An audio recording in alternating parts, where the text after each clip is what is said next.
Hey, good afternoon, good evening, good morning, whatever the case may be, wherever you are. I hope all is well. And welcome to yet another edition of Dr. C's Corner here on the 20th of January. And on behalf of your incredible advisors. They do a great job, and your fantastic Department of Criminal Justice faculty. Thanks for coming. Thanks for watching. Thanks for subscribing to the channel. I've gotten some good feedback, as I've mentioned before. I think some of the topics have really struck a chord or a nerve with people, and it really, so the responses have been great, and I hope I'm able to help. That's who I am. Dr. Jeff Zarnick, Associate Dean of the Department of Criminal Justice here at Southern New Hampshire University Global. And also want to thank all of you students for really hanging in there, doing some great work. I'm teaching right now. And one of the things that I notice in the class that I'm teaching is that it's inevitably every class, when I look at the first initial posts, I really can see how busy people are. A lot of thinking has to go on, a lot of processing of information. We are absolutely bombarded left and right with information. And how do we manage our day? How do we manage our minds to be at their optimum so we can get things done? Have you ever felt like just absolutely stiff or paralyzed because you feel like you're overwhelmed with so much? But I've got some tips for you today. Some came from a great article I read in Forbes magazine. Another one I just, like I said, I got all these books over here, and a lot of them are really good. One of them is this really cool book called No Can Do. Okay. And one of the chapters is on information overload, and so I can tell you categorically, when I was younger, teens, 20s, etc., even my 30s, or whatever, before the internet exploded, before information exploded, life was a lot simpler. Decisions, truthfully, we were able to make them more effective and more efficient. Not saying we didn't get stuck here and there, but I feel bad for all of any one of us today who are trying to make good, healthy decisions throughout the course of every day, especially when we're immersed in our studies, which are very, very important, but other things come up. So here's a little a snippet from this chapter. Quote, you mentioned that the first reason we don't do what we know is that we suffer from information overload, said the author. We simply have too much knowledge. Right? How does spaced repetition affect that? So, good question, Phil said. Information overload leads to some real problems. It immobilizes us. Think about it. Ever felt like that? I know I have. So the author said, well, that's painful to hear. I just experienced that very thing recently at a golf school. I'm a golf nut, so I decided to go to a 3-day school to improve my game. But I got the opposite result. I got worse. Really? He says, yes, they taught me too much. It's too much information. When I got back home and tried to play, I was awful. I had paralysis by analysis. I was working, excuse me, on so many things at the same time, I became immobilized. Does that sound familiar? I know it has struck a chord with me, right? That's why I make my lists and I try to really scope out my day each and every day from the moment I wake up. So here's some brief, I don't know, guiding principles or suggestions. First thing you do when you wake up, do a brain dump. Make a list of all those things that are racing around in your mind. Remember, your mind is a supercomputer. No computer on earth can even come close to it. Okay? None. What you can process in a millisecond is just absolutely amazing. But when you're processing so much stuff, think about it.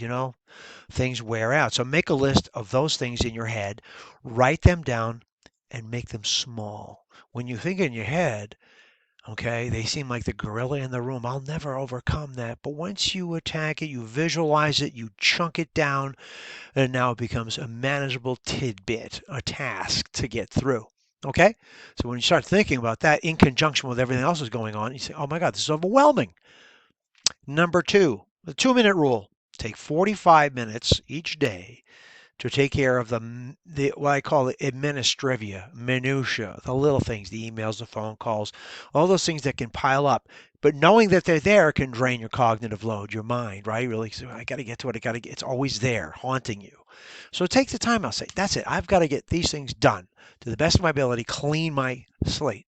Right? You see, we're starting to take stuff off the brain shelves, right? And so they're not overloaded, and the closet door of our mind is flying open. Number three, clump similar tasks together. Do one thing at a time.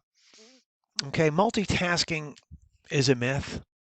You need to focus on one thing at a time, and they've got to be aligned with one another. So if you have you're taking on two chores that are completely unrelated, like I've got to do a homework assignment, but at the same time I've got to clean my closet out. Don't do that. Do the homework and then do the other stuff. So if it's a matter of cleaning or organizing or whatever it may be, that's that. If it's a matter of doing your reading and your research and your writing, that's that. So the mind can stay focused on that and not worry about doing that and coming back and forth. And next thing you know, nothing gets done. Or what gets done really isn't quality, right?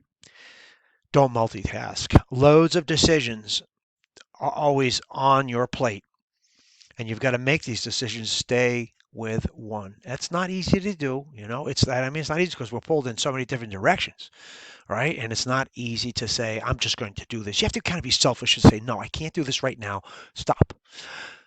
Breathe, focus, and attack one at a time. Limit email distractions, but in addition to that, limit social media. Okay? We all need to socialize. Working remote, being alone, the socially distanced, and all that sort of thing really has taken a psychological toll on everyone. It's no question about it. We need people. Most people do anyway. You need that interaction, face to face, etc. Okay? We understand that. And that's why social media can be important, at least just some element of connectivity. But it can also drag you into this deep, dark pit of non useful information and argument and all that sort of thing. And that can just literally drain your mind, make you cynical without you even knowing it.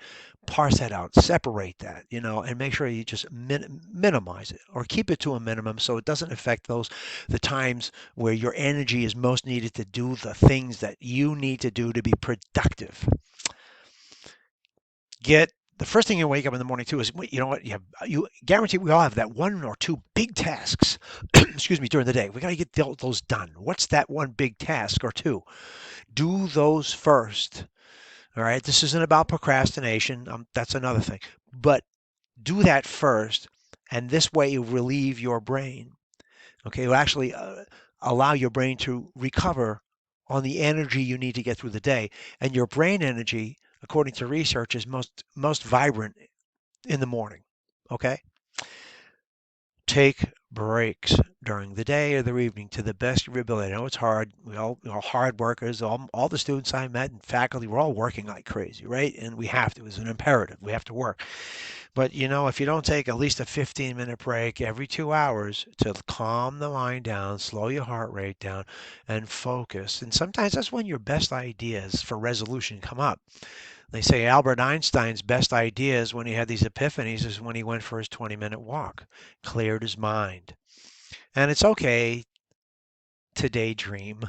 I remember when I was a kid in school, the parent-teacher conferences, your son's always daydreaming. And I did. My mind wandered because I was bored and my mind needed to wander a little bit. That's a natural tendency, but it's actually okay to do that. Daydream. Kind of let those flights of ideas kind of move around a little bit. Give your brain a break. Thanks for listening. Subscribe to the channel. Stay in touch with me. I'm a resource. The whole department is the university, from advising, you name it. And again, back to our great faculty, we're here to help and support you during your academic journey.